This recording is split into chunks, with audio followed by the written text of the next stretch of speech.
Hello everyone. तो हम लोग बात किए थे कल, मतलब लास्ट क्लास में, कि vapour pressure of solution PS is equal to क्या होता है, P0A XA plus P0B XB, है ना। ये होता है PS is vapour pressure of solution, P0A is vapour pressure of pure liquid, ठीक है। XA is mole fraction of A, XB is mole fraction of B। ये जो XA और XB है ना, इसको क्या बोलते हैं पता है? इसको बोलते हैं mole fraction of A in liquid phase, और इसको बोलते हैं मोल फ्रैक्शन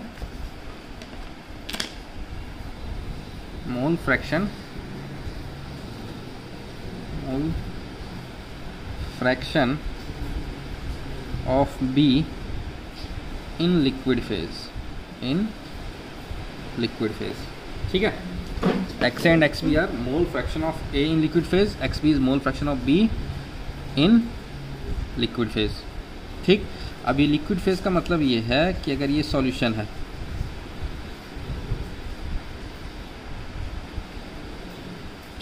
ठीक है, इस सॉल्यूशन में मोल फ्रैक्शन A का और मोल फ्रैक्शन B का XA और XB होगा। ये क्या है? लिक्विड है मेरा, है ना, ये लिक्विड है सॉल्यूशन, मतलब A और B जो लिक्विड है उसका ये सॉल्यूशन है। तो XA and XB mole fraction of A and B वो लिक्विड फेज। अभी आगे तुमको बताएंगे YA and YB। YA and YB क्या होता है? YA जो है वो होता है mole fraction of A and B in vapour phase. इसका मतलब ये कि ये जो लिक्विड है, इस सॉल्यूशन का भी तो कुछ वेपर्स यहाँ बनेंगे, इस पूरे सॉल्यूशन का ही। ये PS जो है इसमें भी तो A और B प्रेजेंट है, A और B के कुछ अमाउंट प्रेजेंट हैं। तो जो A और B के मोल फ्रैक्शन इस यहाँ पर है, इस वेपर फेज में, उसको बोलेंगे मोल fraction of A in vapour phase, mole fraction of A in vapour phase. और YB को बोलेंगे मोल fraction of B in vapour phase,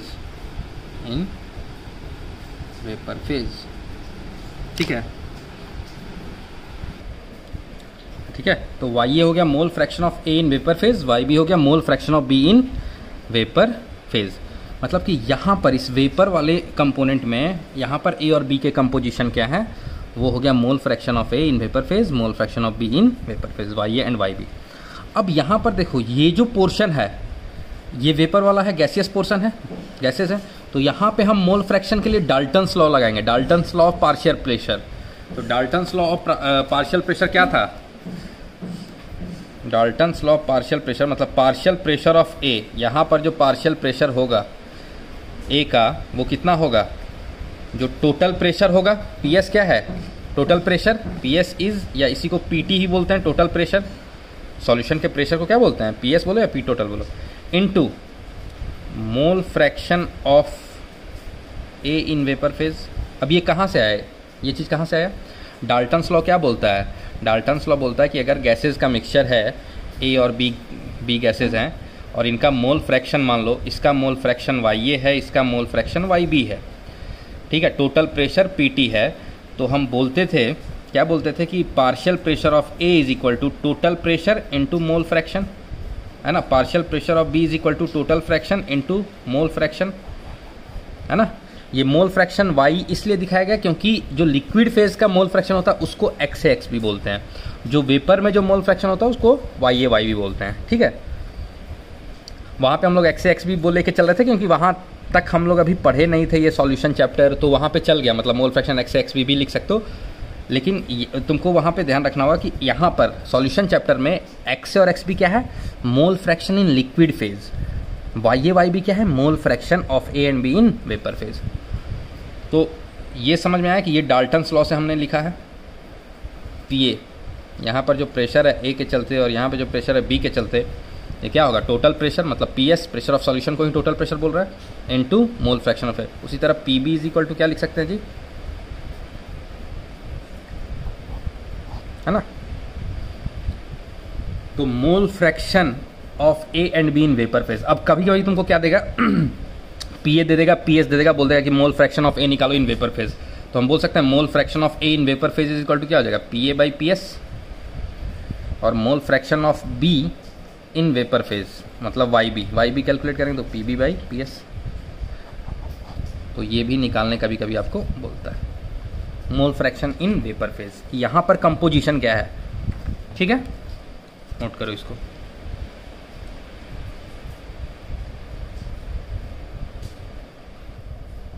हमने देखा कि Y A is equal to क्या है, P A upon P S.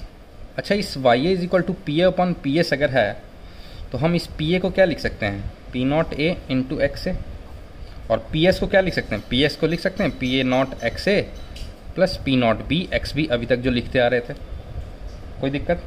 उसी तरह Y B is equal to क्या था, P B by P S, और इस पी बी को क्या लिख सकते हैं, P not B into X B, और इस पी एस को क्या लिख सकते हैं, P not A X A plus P not B X B, ठीक है। तो यहाँ पर वाई ए इज इक्वल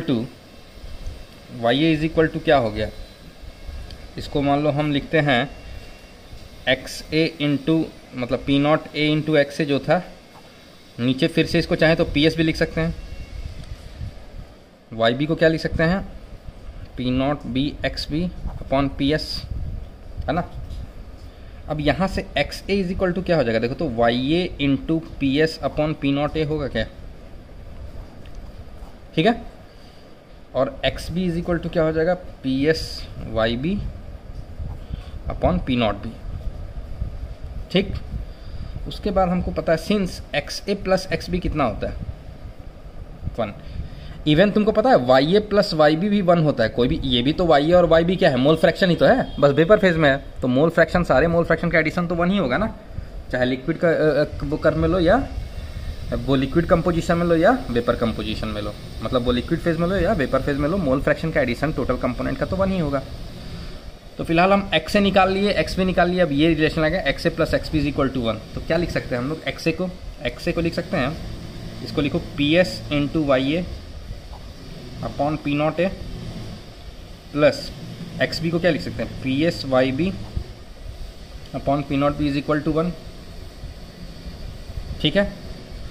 अब तुम इसी को सॉल्व करो और ये सॉल्व करके हमको दिखाओ कि 1 by P S is equal to Y A upon P not A plus Y B upon P not B लिखेंगे सॉल्व करके, ठीक है। ले आओगे इसको, और ये एक इम्पॉर्टेंट रिलेशन है जो कि एनसीईआरटी में नहीं है, ये रिलेशन एनसीईआरटी में नहीं है। देखो एनसीईआरटी में कौन सा है, सिर्फ एनसीईआरटी में है कि total vapour pressure of solution in terms of mole fraction of A and be in liquid phase, ठीक है। और ये क्या है, ये भी वेपर प्रेशर का ही रिलेशन, मतलब टोटल प्रेशर जो सॉल्यूशन का है उसी का रिलेशन है, लेकिन in terms of mole fraction in vapour phase, और यहाँ पर क्या है, mole fraction in liquid phase. तो दोनों में डिफरेंस समझ में आ रहा है, तो ये भी इंपॉर्टेंट है, ये भी इंपॉर्टेंट है। कैसे आया समझ गया होगे, इसको सॉल्व कर लोगे तुम लोग, मैथमेटिक्स के स्टूडेंट हो, आराम से सॉल्व कर लोगे। नीट वाले बस इस वो रिलेशन को भी कर ले यार, तो अपना काम हो जाएगा, ठीक है। तो हम बोल सकते हैं कि ये वाला जो है कब यूज करेंगे और ये वाला कब यूज करेंगे, एक सवाल दिमाग में आना चाहिए। तो this should be used to calculate total vapour pressure of solution if mole fraction in liquid phase is given, है ना। अगर मोल फ्रैक्शन आपका लिक्विड फेज में दिया हुआ है तब हम ये इक्वेशन यूज करेंगे, और ये इक्वेशन कब यूज करेंगे, when mole fraction in vapour phase is given. Clear है, इसको लिख लो।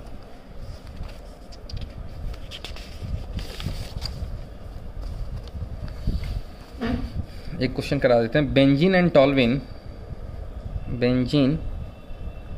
टॉल्विन फॉर्म एन आइडियल सॉल्यूशन, ठीक है। पी नॉट बेंजीन जो है 75 mm ऑफ Hg है, एंड पी नॉट टॉल्विन जो है 25 mm ऑफ Hg है, ठीक है, at 20 degree centigrade. If mole fraction of benzene in vapor phase of solution is 0.75, find total vapor pressure of this solution. Question लिख लो, pause कर लो, try करो, answer आ जाएगा आराम से. दोनों का पी नॉट दिया, मतलब दो लिक्विड है, ठीक है. किसी को भी ए भी मानो चलेगा. बस ध्यान रखना जिसका पी नॉट लोगे उसका आपको मोल फ्रैक्शन भी लेना होगा, चाहे वेपर फेज भी चाहे लिक्विड फेज में लो. तो ये जो मोल फ्रैक्शन दिया हुआ है वेपर फेज में दिया है, तो कौन सा फॉर्मूला वो लगाएंगे? 1/PS इज इक्वल टू क्या था, YA/P0A प्लस YB/P0B. अब यहाँ पर सोचो किसी को भी आप ए भी मान लो, ठीक है. मान लो हम बोल दिए कि Y of benzene upon P0 of benzene plus YB क्या है, टॉल्विन का ना, तो Y of toluene upon P0 of toluene. ठीक है, पुट कर दो. Y बेंजीन कितना दिया जी, mole fraction of benzene in vapour phase दिया 0.75, तो मोल फ्रैक्शन 0.75 ऊपर अपॉन प्रेशर कितना दिया P0 75 प्लस Y टॉल्विन नहीं दिया है. तो अब बोलोगे सर कैसे निकाले, तो तुमको पता है भाई कि YA plus YB is equal to 1 होता है. अगर किसी एक का mole fraction in vapour phase हमको पता है तो दूसरा वाला अपने आप 1 माइनस YA नहीं हो जाएगा, मतलब एक में उसको माइनस कर दो, यानी एक का 0.75 दिया तो दूसरा अपने आप क्या हो गया 0.25. इसका प्रेशर दिया हुआ 25, तो इसको कैलकुलेट करोगे तो 1/PS इज इक्वल टू आएगा 0.02. PS is equal to 1/0.02 is equal to 50 mmHg. Clear है? देखो चलो ये क्वेश्चन हो गया.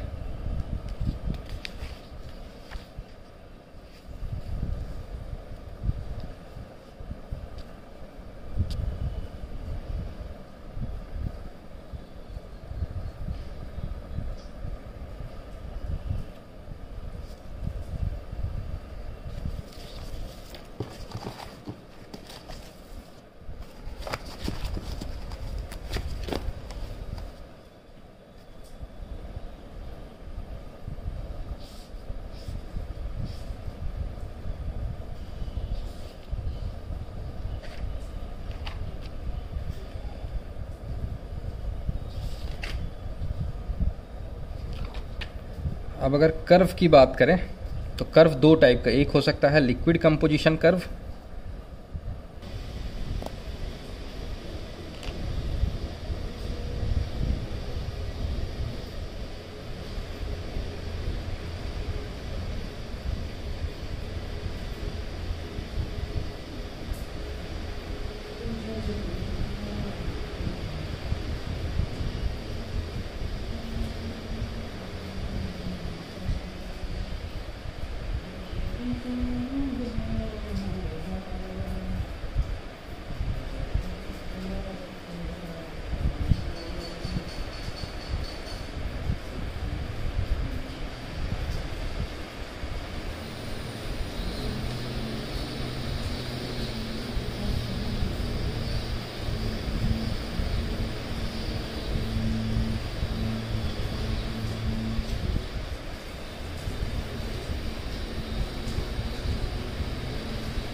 एक मिनट यार, इससे पहले जो मैं बोल रहा था वो रिकॉर्डिंग ही नहीं है, पॉज हो गया था उस टाइम।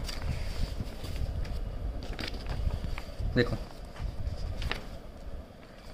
ये जो है मैंने कर्व वो बनाया है liquid composition curve of PS, मतलब वेपर प्रेशर ऑफ सॉल्यूशन का कर्व। तो कैसे बनेगा, पी नॉट ए यहाँ लिखा, पी नॉट बी यहाँ लिखा, और ऐसे एक लाइन खींच दिया, पीएस हो गया vapour pressure of solution. Assume कर लिया था कि P not B is greater than P not ए। एक सॉल्यूशन ऐसा दिखा रहे हैं कि जिसमें एक्स ए है, ये एक्स भी है, और यहाँ पर वाई ए वाई भी है, वेपर कंपोजिशन में जो मोल फ्रैक्शन है। और जो वेपर कंपोजिशन का कर्व खींचा था वो कैसे खींचा, P not A P not B.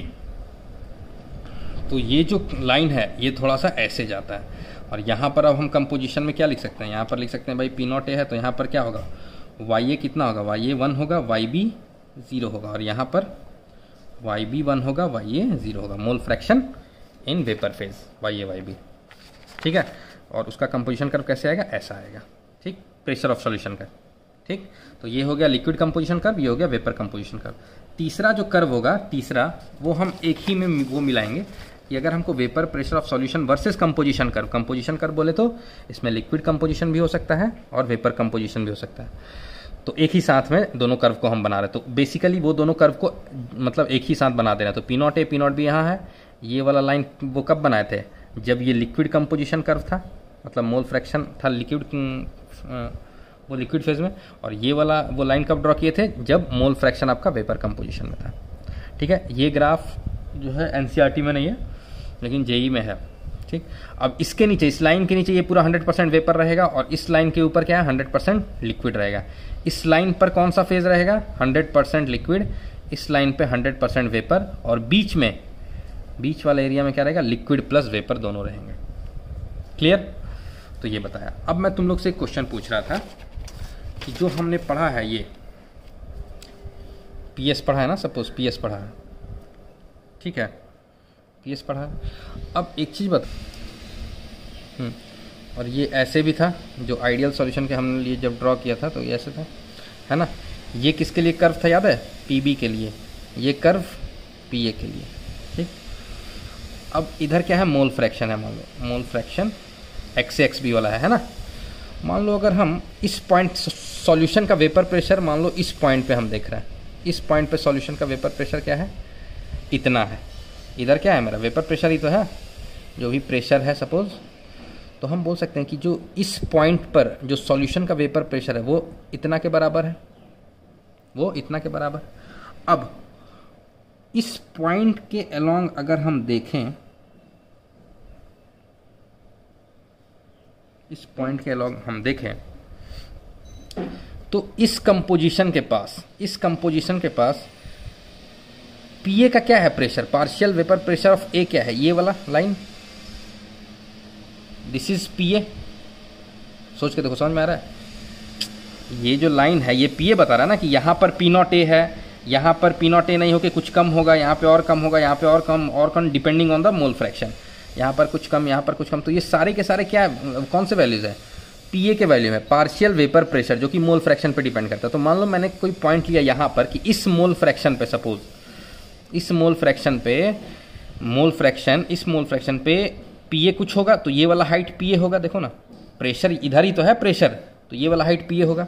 अच्छा, इसी मोल फ्रैक्शन पर, मोल फ्रैक्शन मतलब यहाँ एक्स ए कुछ होगा, मान के चलो, हो सकता है एक्स ए यहाँ पर, यहाँ एक्स ए कितना है 1, यहाँ एक्स ए कितना है 0, मान के चलो यहाँ पर एक्स ए है 0.7, एक्स बी यहाँ 0 है, यहाँ एक्स बी 1 है, तो यहाँ एक्स बी कुछ ना कुछ होगा, 0.3 होगा, क्योंकि x A plus X B हमेशा 1 ही रहेगा। तो इस वाले पॉइंट पे अगर हम बात करें तो बोल सकते हैं कि पी ए मान लो इतना है, ये पी बी कितना है, पी बी, तो इसी पॉइंट पे पी बी, क्या पी बी ये है इतना, तो हम बोल सकते हैं इस पॉइंट पे एक line A B C, A B C, तो हम बोल सकते हैं कि भाई इस लाइन पे जो मेरा पी ए है, इस मतलब हम ये बोल रहे हैं कि जो सॉल्यूशन का प्रेशर है इस पॉइंट पे वो किसके बराबर होता है, P A plus P B के बराबर होता है। सॉल्यूशन का pressure P S is equal to P A plus P B होता है। पी ए को क्या लिख सकते हैं बताओ तो, इस कंपोजिशन पे पी ए को ये ए बी लिख सकते हैं क्या, ए बी जितना है, जितना प्रेशर ये है ना A B, plus P B को क्या लिख सकते हैं, पार्शियल प्रेशर ऑफ बी कितना है इस कंपोजिशन पे, ये वाला लाइन ए सी, ठीक है। दोनों को ऐड कर देंगे तो हमको क्या मिल जाएगा, पी एस मिल जाएगा। क्लियर, क्वेश्चन समझ पाए क्या पूछना है, तो P S is equal to A B plus B C. Same ऐसा क्वेश्चन नरेंद्र अवस्थी में दिया होगा, देखना कर लोगे। अब इसको मैं अपलोड कर देता हूँ, फिर जो नेक्स्ट मैं वीडियो बनाऊंगा उसमें रहेगा कॉलिगेटिव प्रॉपर्टीज ऑफ सॉल्यूशन की बात करेंगे, ठीक है। ओके।